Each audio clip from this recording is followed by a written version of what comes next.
Hello, in this video I'll have a look at how to do hot code swapping in Elixir. We are going to do it as bare bones as I know how to do. That is, we're not gonna build an actual project and releases and all that. All we want is a very simple GenServer module and then running that in IEX. And then just hot code swapping that module while it's running. So we're going to do that step by step and fully by hand. Okay, so let's go. What you see here is a folder. It's empty. There's nothing here. So we're going to create our GenServer first, and we're going to call it. Let's call it next time. We're gonna do version 1. We're gonna do them as separate files. Not that it matters so much, but just so we have them later in the Git. Yeah, you can see I'm in the Git repository. It says master there. Here. So we make the first file, and we're gonna open that up and call it Nexter. And it's gonna use the GenServer. And we need to give it a version number. So version 1. Then we have start link, start link.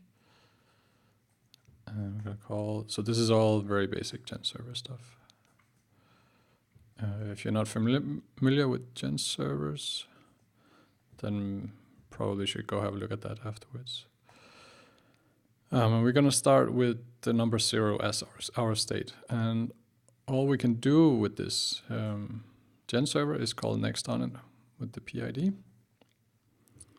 It's gonna call PID next.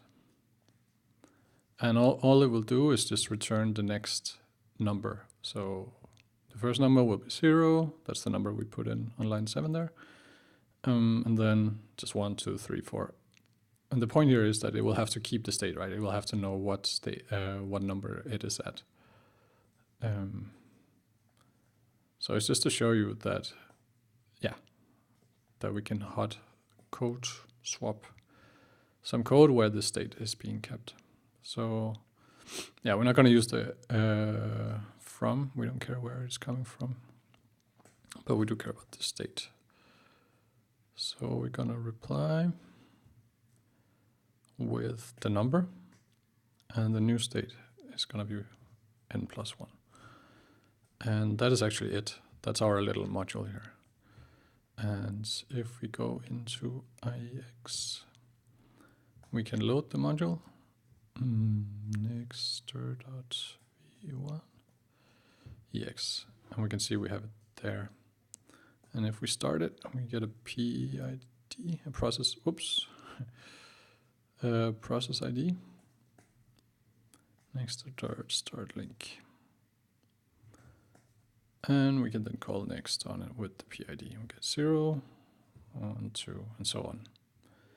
So the process is running somewhere in that process ID. We don't know where, and it also does not really matter. And we can call it, and the state just keeps updating, right? Keeps increasing.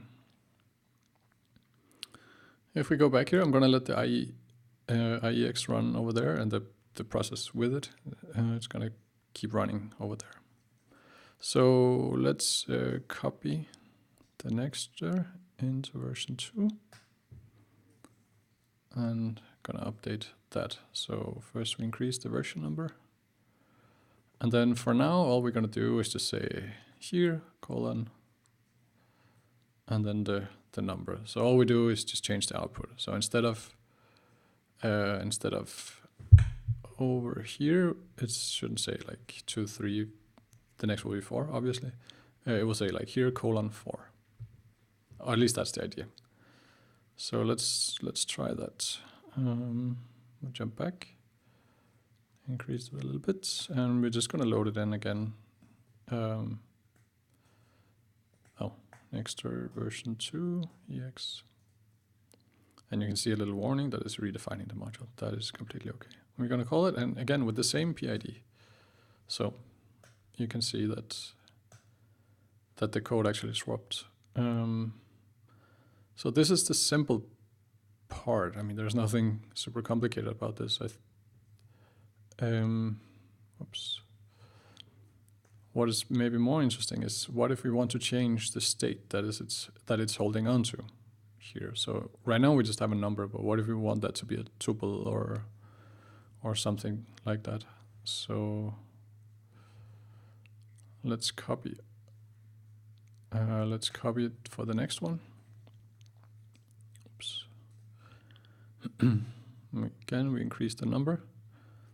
And so instead of calling start link, we're going to call start link with a start message. And our state is just going to be the number 0. Like our initial state is going to be number 0 and that message. And whenever we call next, we also need to give it a message. And that message needs to be passed into the handle call. So the handle call no longer gets just a next, it gets a tuple with the next and the message. And so here's the key. The state that we were at before is now going to be, like you can see on line 7, it's going to be a tuple with the number n and some message. We're going to call it previous message or previous message.